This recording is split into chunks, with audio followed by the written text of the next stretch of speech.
Hey everyone, and welcome back. Today, we have one powerful mission to train your brain to think in English by talking about something we all have in common, a dad's rewarding routine. That's right. Today, I'm sharing my personal morning routine as a dad. We believe that learning is most powerful when it's connected to real life. You'll learn the exact phrasal verbs and expressions I use every single day. The benefit of this lesson is huge. You'll learn how to talk about your own morning with natural, fluent English. And before we start, remember our golden rule. It's okay if you don't understand every single word. The goal is progress, not perfection. Exactly. Every time you practice, you get a little stronger. And to help you do that, stick around until the end because we have a simple 3-step action plan to help you practice this all week. Now, for the challenge, Mike is going to read his story, but we've hidden some key words in the subtitles. Your mission is to listen very carefully and try to fill in the blanks. It's an active listening exercise designed to wake up your brain and get you thinking in English. So get your ears ready, focus on the story, and let's begin.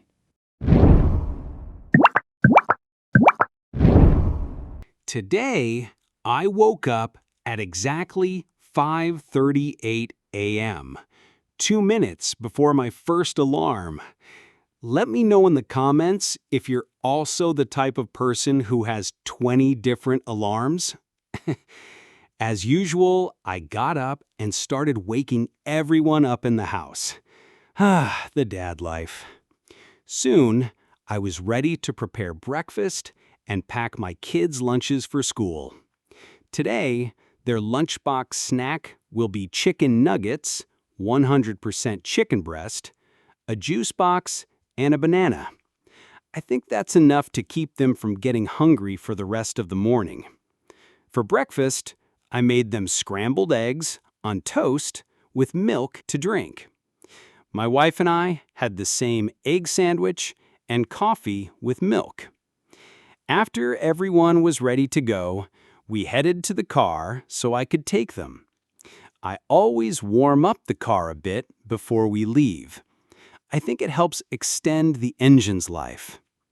Once we're all in the car, we take the same route every day. But somehow, every day is different. Some days, someone does something crazy in front of you. The song on the radio is different. The weather changes. But one thing that always has to be the same is my focus. My wife's job and my kids' school are really close. It's a lifesaver for me because I don't have to drive all over the city just to get everyone where they need to be on time. Now that I've dropped everyone off at their respective places, I can go back home and put this text down on paper, which you're probably watching in a story format. Well, now it's time to record another podcast. So, what did you all think of my routine? I deserve a like and a comment, at least for the dad and husband I am, don't you think? See you later.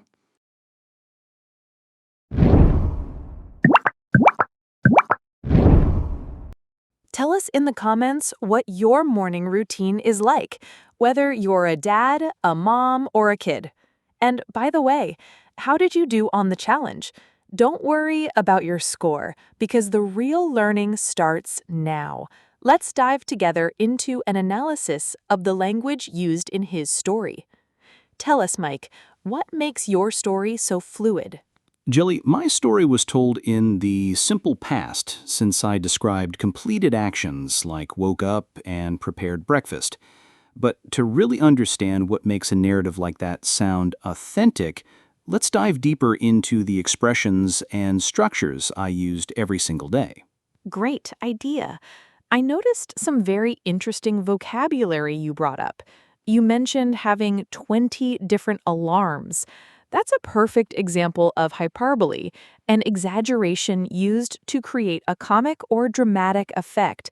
You don't literally have 20 alarms, do you, Mike? Not at all. It just feels like I have 20. Using hyperboles like that adds a human touch to English, making the text sound much more natural, as if it weren't pulled from a textbook. That's exactly what we need, naturalness. I noticed you used two very common phrasal verbs right at the beginning of the story, woke up and got up. Could you explain the difference between them one more time for a quick refresher? Sure. Woke up is the moment you open your eyes, you come out of sleep. Got up is when you actually get out of bed. They're different actions, and it's important not to confuse them. For example, a lot of times I wake up before my alarm, but I love staying in bed and not getting up for a few minutes. The noise woke me up, so I decided to get up to see what was happening. That's really interesting for those who are learning. Let us know in the comments if you knew about this difference between woke up and got up. And the vocabulary you used related to the kids. You mentioned you prepare their lunches and talked about the lunchbox snack. Can you explain those terms? The lunchbox is the container where we put the food, and the lunches are the meals inside it. Also, I used a useful structure, keep them from getting hungry, which means to prevent something from happening. In this case, preventing the kids from getting hungry. For example, I turned off my phone to keep myself from getting distracted. You should wear a warm coat to keep from getting sick. Oh my gosh, Mike, that tip is worth a like. This structure with keep someone from verbing is great for intermediate students to practice and for beginners to learn. You also mentioned something about the car and used warm up in a really interesting way. Explain that expression in more detail. Absolutely. Warm up can have several meanings. Besides warming up your body, like before exercise, we also use it to warm up an engine or even food. For example, I'm going to warm up yesterday's pizza for a quick snack. He's shy. It takes him a while to warm up to new people. There's another video here on the card explaining warm up. And I'm getting warmed up here to tell you how much I love the versatility of that phrasal verb. At one point in your routine, you mentioned lifesaver. What does that expression mean? Lifesaver is slang reused for something or someone that solves a difficult situation. It doesn't have to be a life or death situation, but something that is a real help. For example, thanks for lending me the money, you're a lifesaver. My GPS was a real lifesaver when I got lost. That expression is great for everyday conversations. And right after, you used another interesting phrase, drive all over the city. What does that mean? It's a way of talking about driving to many different places, usually in a scattered or disorganized way. For example, I spent the entire afternoon driving all over the city to go shopping. We had to drive all over the city to find an open store. There must be a lot of people watching this video who like to just drive all over the city. Other phrasal verbs that appeared in your story and are super useful for routines are dropped off and put down. Can you explain them for us, Mike? Sure. Drop someone off means to take someone to a place and leave them there. For example, I need to drop off my suit at the dry cleaners. Can you drop me off at the train station? And put something down on paper is a natural way of saying to write something down. For example, let's stop talking and put this plan down on paper. Writing in a journal is a great way to put your thoughts down on paper. Mike, I don't know about you, but I have already liked this video. It's pure gold for beginners. That's why I'm making a point to explain this last expression, see you later, which is nothing more than a friendly, informal farewell, much more common in daily conversations than a simple bye. Great choice to give the story a light, natural tone. Okay, now that you've learned all these amazing phrasal verbs, are you ready to check your answers? Let's do it. I'm going to read my story one last time, now with all the words visible in the subtitles. Listen closely and see how you did. Today, I woke up at exactly 5:38 a.m., 2 minutes before my first alarm. Let me know in the comments if you're also the type of person who has 20 different alarms. As usual, I got up and started waking everyone up in the house. The dad life. Soon, I was ready to prepare breakfast and pack my kids' lunches for school. Today, their lunchbox snack will be chicken nuggets, 100% chicken breast, a juice box, and a banana. I think that's enough to keep them from getting hungry for the rest of the morning. For breakfast, I made them scrambled eggs on toast with milk to drink. My wife and I had the same egg sandwich and coffee with milk. After everyone was ready to go, we headed to the car so I could take them. I always warm up the car a bit before we leave.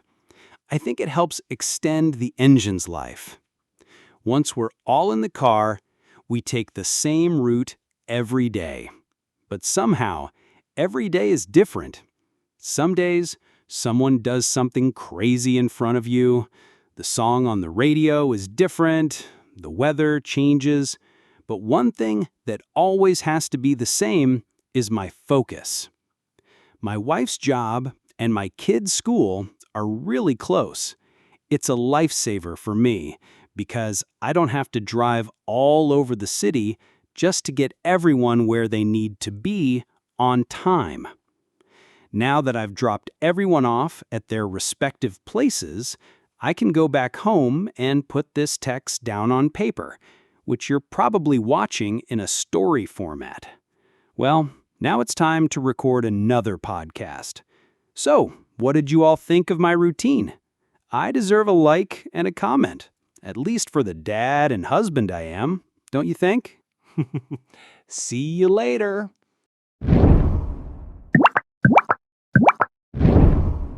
And that's our lesson. But your practice doesn't stop here. Here is your 5-minute daily mission for this week. Step 1. Shadow your favorite part. Choose 2 or 3 sentences from my story. Once a day, listen and repeat them out loud. This will take less than a minute and build your muscle memory. Step 2. Use one phrasal verb. Pick one phrasal verb we taught today, like drop off or warm up, and create your own sentence. Say it to yourself or write it down. Step 3. Describe your morning in 3 sentences. Before you go to sleep tonight, use the simple past to say 3 things you did this morning. For example, I woke up, I made coffee, I went to work. Simple is powerful. That's it. Remember, small, consistent actions are the secret to fluency. We've left 2 special playlists for you in the pinned comment below to give your English an extra boost. Also, be sure to check out this video right here where we analyzed the powerful song Free from K-pop Demon Hunters.